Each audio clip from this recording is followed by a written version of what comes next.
YouTube. Sorry, I want to test something out. I want to start a new series because I've noticed that this series is kind of becoming a little bit more popular on YouTube, and I would really like to see if this would actually do anything. So let's start. We're gonna do scary true stories right now. I need to figure some things out to make it work, but I don't know. I just went looking for a true story. So yeah, let's start. So this one is called Stepdaughter for Sale. I guess it starts out like this actually happened to me when I was a kid. I'm a girl and was 8 years old when this happened. I grew up with my mom and my stepfather in an apartment in Chicago at the time. So you know, my stepfather was a crackhead. He used, I'm pretty certain, every day. He was a pretty good father, considering he was high all the time. I felt way more close to him than I ever was with my mother. We spent tons of time together after his morning walks. There's air quotations.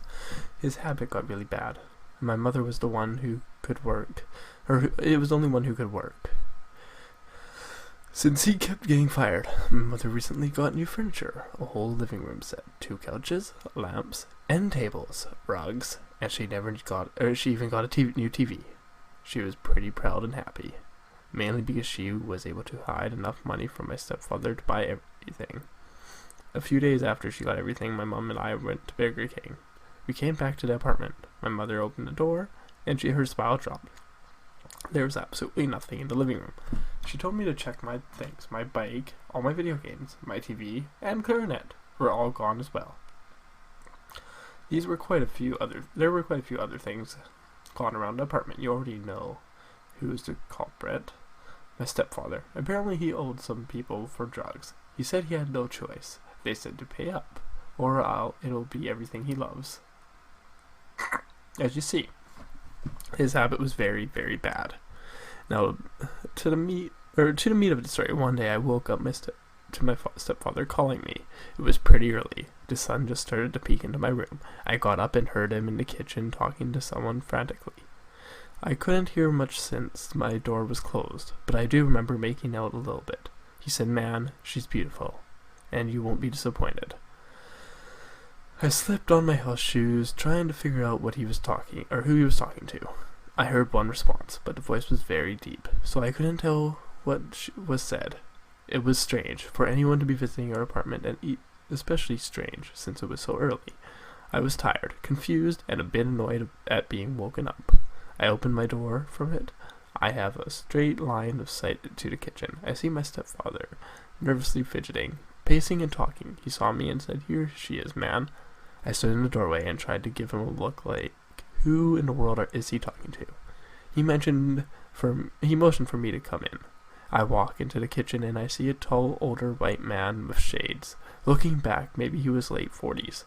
He was balding, had a short beard, and he was dressed very nicely. My father said, "Here she is. What do you think?" My parents tend to show me off to people for some reason, so this wasn't odd to me. The man looked at me, I presume, and looked back at my stepfather. My stepfather had the most nervous smile on his face I have ever seen. My father told me to give a twirl. I was not twirling in front of the strange guy, and definitely not this early, so he forcefully turned me. He held my nightgown taut so it was fitted against my body and said, "Not bad, right?" I pushed his hand off me. This was clearly very, very strange now. I did not understand what was going on, but I knew something wrong was happening. The entire time, the white man said nothing. "Just watch me," my stepfather said. "You're going to have to go with them now." I frowned and asked why. But before I could really start, the white man spoke. He squatted down to my height, smiled, and asked, "How old are you?" I said nervously, "I'm 8.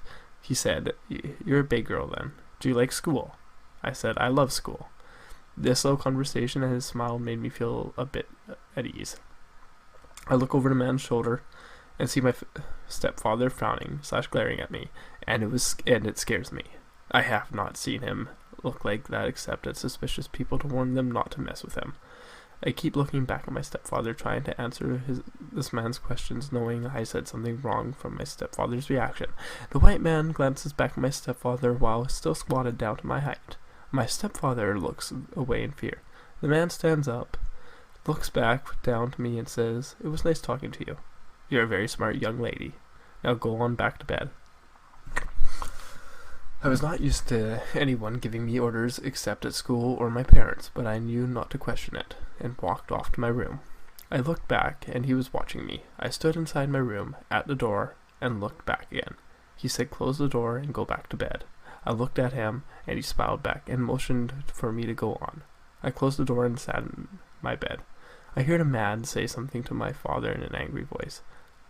I hear my stepfather begging very loudly, "Please, please, take her." The kitchen has a door leading to the outside staircase. My window was pretty close to it. I hear the kitchen door open, so I slid my window open a crack, and I hear my stepfather repeatedly begging, "Please." The man yells, "She's a fucking kid." I try to peek out to see the staircase. There were two large men standing there near the door and on the stairs. The white man punches my stepfather, presumably. I can't really see the whole scene. I hear a thud inside and outside, I suppose from him falling. The white man and the two men walk down the stairs to a nice black car parked in the alley. I hear the kitchen door close, and soon after my bedroom door opens. My stepfather is drenched in sweat and smiles at me sheepishly and says casually to not tell my mother. I just stared at him, and he then asked, did I want to go to the park? I said no. He walked away and left the apartment. I sat there, trying to put the pieces together. It clicked that my own stepfather was trying to sell me, more than likely to pay off a huge drug debt. Then everything else fell into place. The strange, oddly friendly white man considered talking to me, or taking me. Why would he take me? What would he do to me? Where would I go? What about my mom? Feelings of fear, anger, and sadness flooded me. I laid there and cried for hours, thinking about how close I was to never seeing my mom again, and that my stepfather planned to do this to me. My mother eventually leaves him some years later. I still haven't told her about it. Afraid she might lose it. I'm 26 now, and it's still hard to think about it without crying. That's the end of the first story. I'll be back with the second. So, here's a shorter story. And yeah, this is going to be the second story. This is probably going to be a 3-story episode, depending on how well it goes.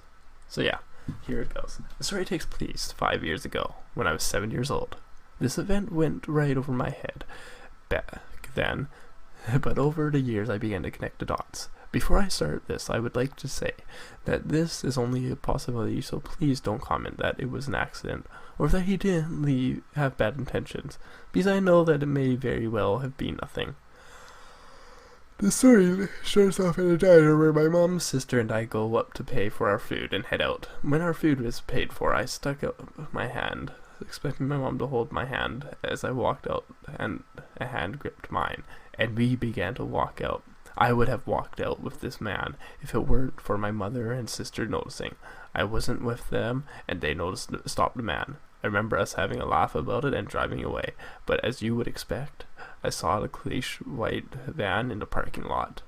Sure, I know not everyone who drives a van has had bad intentions, and that the man may have mistaken me for one of his own children, but I don't remember seeing any other kids in the diner that day. Mom says that I'm reading too deep into it, and she says, may be right, but I just have this creepy feeling that it wasn't innocent as everyone thought. So possible kidnapper, let's not meet. Now for the third story. Episode 3, or part 3. Personal stalker who I still feel sorry for. On the Reddit, let's not meet. My life started turning into a horror story well after my 18th birthday. Just for some information, I'm average in everything except for height. Now don't expect me to say I'm 6'5" or something. I'm actually super short. I've always been short. I'm a bisexual, but mainly attracted towards women though. I had just landed a part-time job in a small shop. My life was pretty much set for around the next few years. I was guaranteed a full-time job providing I wanted it. I've always been self-conscious, and to be honest, I always got attached to people really quickly. Now you must be thinking, how this is even relevant? Well, it is.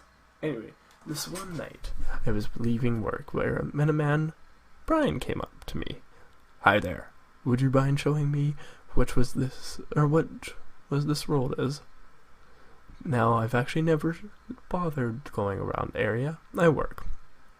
I just always followed the same path. I told him that I wasn't sure and told him to look around. He then confessed he just wanted my number. I was super weirded out by him, but I'll admit, I thought it was kind of cute. I gave him my number and drove off. For the next few days, I always saw him outside the shop. It really started to freak me out. This one time when I was working a little late, he started shouting at me as soon as I walked out. I got super pissed. What the fuck is wrong with you? You don't know me. Stop giving me your shitty attitude, because I really don't have to deal with it. He instantly calmed down. I'm sorry. I just care about you a lot. He then started touching me and tried to hug me to apologize. I'm a really, really nice person, so I let him. He then started saying, I really like you. Please come to my house. I'll pay you. It'll be fun. I straight said no. He then got really pushy, trying to force me into his car, and waving notes at me. Please, I have a lot of money. I need you. I pushed him away and got into my car. The next few days were uneventful, leading me to think he's finally gone, until I heard my doorbell ring. It was 3 a.m. I stayed up the whole night. I didn't open the door. I was too afraid. The banging got louder and more aggressive. As time went by, he did this for about 23 minutes until everything went silent. I did call one of my friends who was in the area with his girlfriend. He was on his way. I was then startled by the sound of glass being broken. It was in the room next to mine. It was a 2-bedroom house, but no one lived with me. I looked out the window and saw Brian drive away. My friend came a little later. I went into the other room to check, and I saw some money and notes stuck onto the rock.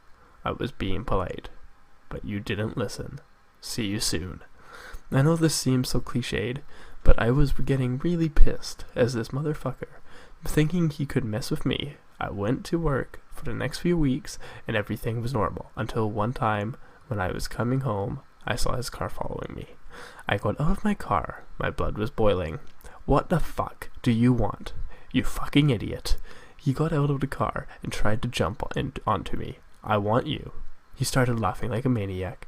I threw a punch, but he was too strong. He then dragged me into his car. I tried conversing with him, and after a while he let me go.